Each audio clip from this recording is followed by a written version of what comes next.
I went to Sephora, spent over $400 buying hyped up makeup that I haven't yet tried to test it out so that you don't have to. I'm truly more than happy to be everybody's guinea pig.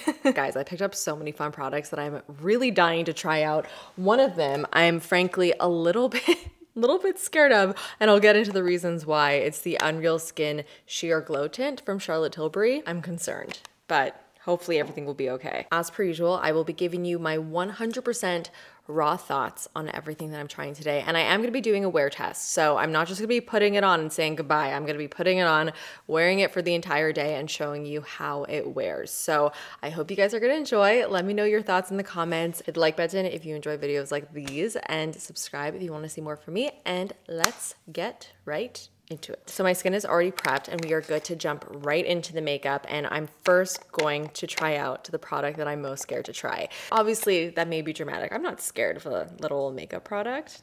You don't scare me. So the Unreal Skin Sheer Glow Tint from Charlotte Tilbury is a new hydrating foundation stick. And when I first saw the promos for this product, I was actually like very excited. I thought to myself that this sounded like a really great hydrating stick. I have dry skin. I love a glowy product. And when I got to the Charlotte Tilbury stand, I was looking around looking for the product because all I thought I saw were really glowy stick highlighters. I was like, oh, these look like gorgeous highlighters, but where's the new stick foundation? And then I realized that is the stick foundation. That is how glowy and somewhat shimmery even these looked. So I am worried that I am ultimately gonna look like a Tin Man. I'm seeing very mixed reviews on Sephora. Some people are saying it's a little bit too glowy for them, but other people are saying that yes, it gives them a lot of nice glow, but it's not over the top and it actually makes their skin look really flawless. So I thought that was really interesting because normally really glowy products do not make your skin look flawless. They instead tend to accentuate texture.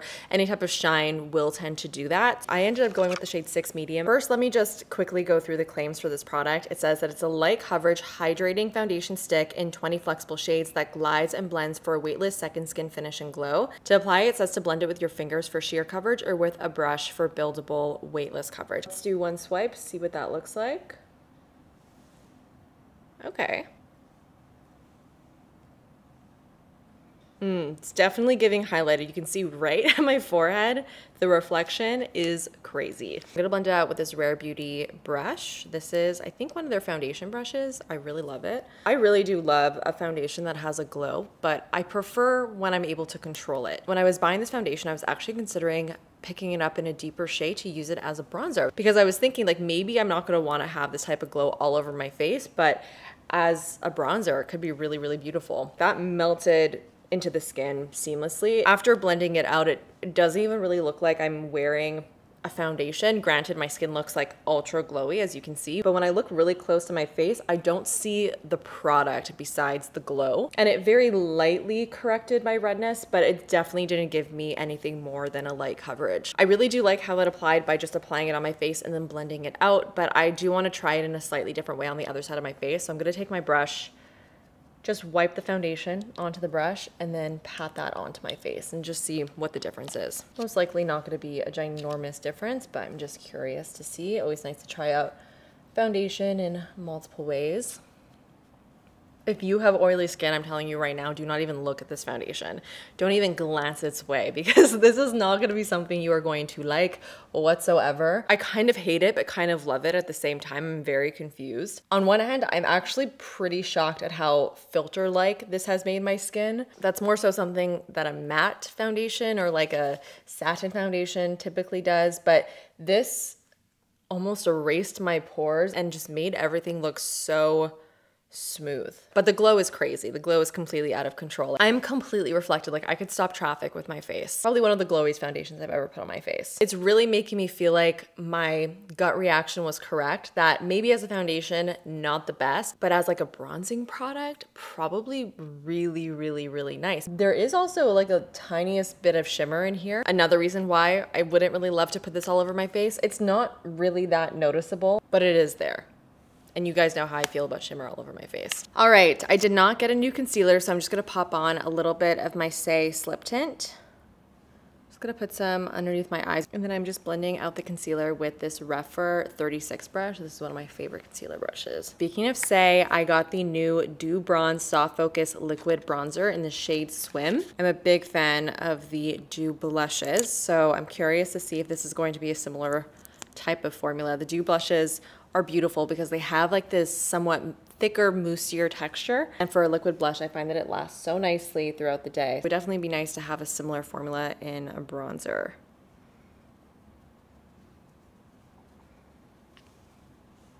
Ooh, I love this color. Just warm enough, but it's not orangey. It's really blending very nicely. I was a little bit concerned as I was dotting on my skin that this was going to be a little bit too deep for my skin tone, but it's working beautifully. This reminds me exactly of the Dew blushes, so if you are familiar with that formula and you like it, then you would probably really enjoy this bronzer. I feel like this is really beautiful. I do like liquid bronzers, but I tend to prefer cream bronzers because they typically have more impact to them, more pigment, a little bit more like coverage to the bronzer, whereas liquid bronzers tend to be a little bit more sheer and kind of give you that like no makeup look. This one is more of a hybrid between a liquid and a cream because it's that like thicker, moussier formula. It gives really, really nice impact. I mean, you could see it. I look so bronze. Say has honestly been killing it. A lot of their new products to become some of my staples. I mean, the concealer, as I've mentioned multiple times already, is my new favorite concealer. This and the Tower 28 Serum Concealer, like right at the top for me.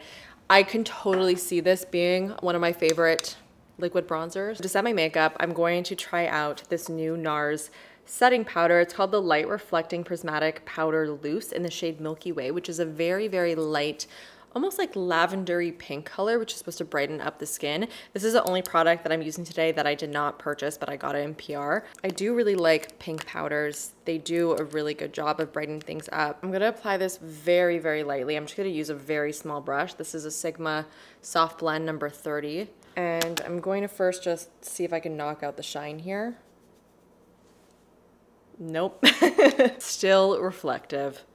And I'm gonna set my under eyes too. The powder's sitting very nicely on the skin. It's not knocking out the intense shine of this foundation, but on the concealer, it's looking really good. The light reflecting powders from NARS all have like a little bit of a glow just to keep the skin looking alive, and that's definitely what this one did. Looking very, very close up on my face, and it's looking really, really good underneath the eyes, but definitely did not cancel out the glow on my face. I don't think anything would cancel out that glow. For blush, I got two new blushes. I got the new cream blush from Haus Labs. This is called the Color Fuse Glassy Blush Balm. So I ended up picking up the shade Glassy Rosette. Thought that this was such a beautiful bright coral. Because this is a really wet formula, I feel like if I were to put it directly from the stick to my cheeks, it's gonna end up lifting up some of my foundation. So instead, I'm actually going to just pick up the product that's on the back of my hand with this IT Cosmetics 03 blush brush, and then go in and apply it this way. Okay, I feel like that actually didn't really give me anything. Forget that, I'm just gonna do a couple swipes on my cheek. Love this color and I really like how it's applying, but I gotta be honest with you guys, like this isn't that far off from most other cream or stick blushes that I've tried lately. I mean, with so many products nowadays, I feel like everything is kind of same but different. Don't get me wrong, this formula is gorge and it's really applying and blending so nicely. Like it's pigmented without being over the top, and it's giving the perfect amount of color. I can tell already the finish is going to be something that is gonna give a little bit of a glow, but it feels sticky enough where it's going to actually last. It's hard for me to get super excited because it just kind of feels like something I've seen already. I mean, I could probably go in my collection right now and pull a product that is a very similar color and a very similar formula. So I wouldn't purchase this thinking that you're getting something like super unique and really different from any other cream blush out there. But with that said, if you're looking for a new cream blush in this type of color, I mean, it's really, really pretty. I did also grab another Haus Labs blush. This is the shade Pomelo Peach. Haus Labs significantly downsized their powder blushes. If you're familiar with their old powder blushes, they were much bigger. They did not downsize the price. So I believe they retail for a similar price. Their old pricing was $38 and it was for 0.42 ounces of product. The new blushes are the same price, but for 0.18 ounces of product. So the old blushes were almost 4 times bigger than these guys, which is kind of crazy. Like I said, the shade that I got is Pomelo Peach. It's a medium toned peachy shade with a little bit of a sheen. The Haus Labs blushes, formula wise, are some of my favorites. I love their powder blushes. I wear mainly cream and liquid blushes, but these powder blushes are one of the few that I gravitate towards because the formulas are so smooth and creamy, but it just sucks that they like shrunk them so much. It's kind of too bad. Anyways, I'm putting a little bit of this just on the apple of my cheek and blending it into the cream, and that just added a really pretty little pop. I do really like that. We are adding even more glow to my face with some highlighter. This is the new Patrick Ta Major Glow Highlighter Duo. This is another product that has been really, really hyped up. A lot of people have been talking about it. So my Sephora was sold out of pretty much all of the shades except for this one, which is called My Love, and it's practically like a white highlighter. And now I'm wondering why I did this. Why did I buy this? I think I was just so determined to get one of these because I really wanted to test it out for you guys. I was like, oh, I'll just try this out. I'm sure it'll be fine and would match me. In store, I'm not joking, the compact must have been dirty, or like the powder and the cream must have been dirty from people touching it. So it looked so much darker. It's definitely meant for somebody who's very, very, very fair.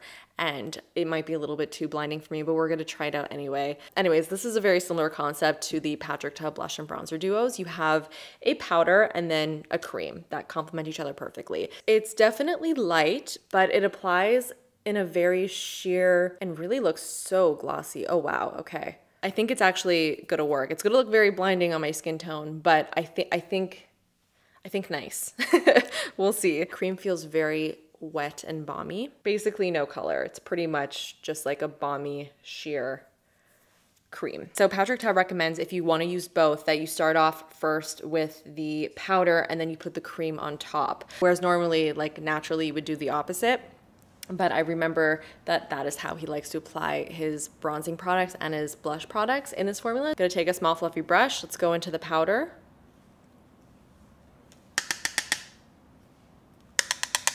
Really tap off the excess there. And let's just sweep that on the cheekbones. Okay, this is actually working on my skin tone. It's definitely looking pretty intense and glossy, but it's not looking crazy. I also feel like this powder would be absolutely stunning just as an eyeshadow, and I'm actually gonna sweep it all over my lid, might as well. I do not like this powder though on top of my cheekbones. Despite it being like translucent and very glossy looking, there's still so much shimmer. And even though this color maybe isn't my ideal shade, I feel like even a different shade would still give me the same effect. I'm gonna take a little bit of the cream on my finger and then just dab that on top of the powder.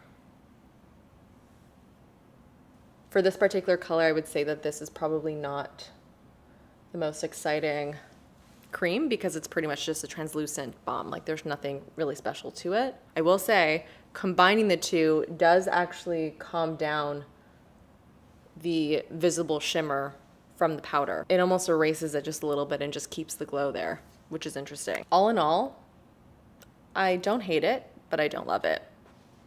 Kind of undecided. Let me know if you guys have tried this and what your thoughts are. Complexion is now done, and I don't think I've ever needed a mattifying setting spray more. I ended up picking up the One Size On Till Dawn mattifying waterproof setting spray because I have heard incredible things about this setting spray. This is apparently a setting spray that will lock in your makeup literally until dawn, as the name suggests. It has just been raved about all over social media, so I really wanted to try it out myself. I don't normally go towards like a mattifying setting spray because I do have dry skin and that kind of scares me a bit, but I feel like with all the glow that I have going on, this actually might be nice to have. I really want to see if this is actually going to make a difference by the end of the day. So let's only apply this on half my face. I'm going to cover the left side of my face and spray just the right side. Smells very perfumey, by the way. Ooh.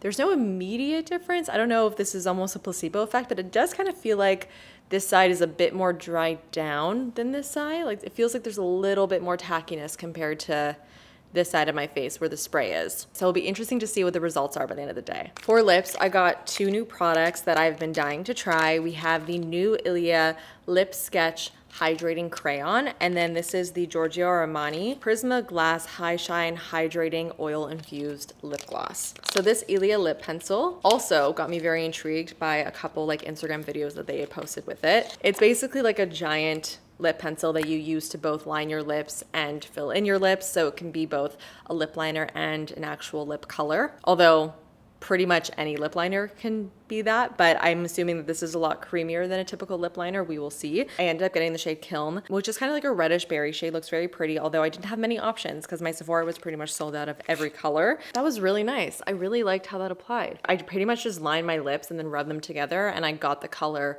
throughout my entire lip. That's how creamy it is. This color is stunning, very much what I've been enjoying wearing lately, so I'm really happy I picked up this color. It's pretty matte, which is to be expected with a formula like this. I don't have much else to say about that, but I really like how easy that was. So now let's apply the Armani gloss on top and see how glossy I can make my lips. Ooh, I love this packaging. I ended up getting the shade 04, which was called Cherry Glaze. So it's kind of like a fuchsia red color. Ooh, yeah.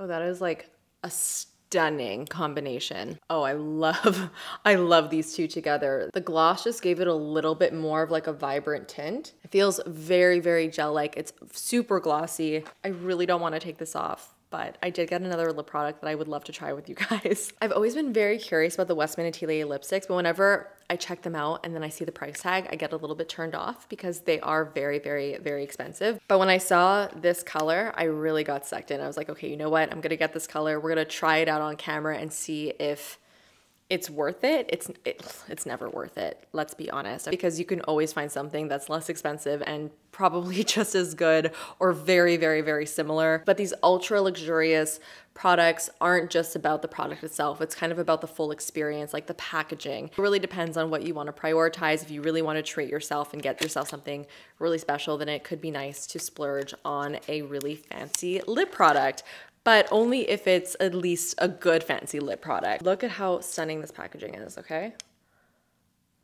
Oh, and it's magnetic. Delicious. So the shade that really got me is called Le Rouge, and it is a gorgeous, vibrant red. It actually matches my nails almost perfectly. There's even some little hearts that are etched into the lip product. So sad to take off this lip combo. Let's just take a final look at it. I'm gonna apply the lipstick first and then line afterwards. Oh my God. That applies like butter. Holy shit. I expected this to be good because of the price tag, but this is like really, really, really good. That was such a smooth, gorgeous application. I'm not even wearing lip liner, and it's so crisp and smooth and even and stunning. This red is beautiful. It is so bright. This is really my ideal lipstick formula. It's on the matte side, but has more of a satin finish, and it feels so, so lightweight and hydrating. Well, I'm glad I decided to pick it up as a little treat. This might become a new favorite red. I am gonna take it off though and actually reapply the lip gloss with maybe just a little bit of a lip liner. All right, guys, I applied my mascara. My makeup look is now finished, and I do definitely have some updated thoughts on what I have on my face. Mainly the foundation. I'm telling you guys right away, this is not ever a product that I'm ever gonna put all over my face like this ever again. I mean, it's too much. Like, look at this reflection. Look at this. That's not okay. But with that said, the formula itself is actually really, really nice. I love how smooth it made my skin look. I really do like how it's sitting on my skin otherwise, and I still do feel like as a highlighter, like as a cheek highlighter, almost even use like underneath your foundation or on top of your foundation, or as a bronzer would be stunning. So maybe I'll try it out in that way in another video, but all over as a foundation, absolutely not. Besides the foundation, big fan of everything else that I tried today, especially the bronzer, the blush, this lip oil. I think that's all I gotta say for now. So I will give you a wear update in a couple hours. See you then. First check-in of the day. I've been sitting here at my desk for the last 4 hours. I have not been exerting myself, not been putting in any physical activity, and it looks like I'm sweating to death, and I'm not. My face does not even feel oily or sticky one bit. This is just the foundation. The one interesting thing that I'm noticing is that the side of my face that I put the setting spray on is actually not as glowy. You see over here? Like, it's very glowy on this side, and the glow isn't as intense over here at all. Oh shit. All right, guys, it's 7 p.m. I want to film this before it starts to get dark outside so I can still take advantage of the natural light. Things haven't really changed much since the last check-in that I gave you, but I'm looking forward to testing out that setting spray a little bit more extensively. Today, I didn't really have a very exciting day. I was really inside editing most of the day, so I would love to try out that setting spray when I'm out and about sweating. Besides the setting spray and the foundation, the blush and the bronzer held up really nicely, and that's pretty much all the updates for today. I really hope that you guys enjoy this little first impressions. Hit the thumbs up button if you did enjoy, and subscribe if you want to see more from me, and I will see you in the next one. Bye!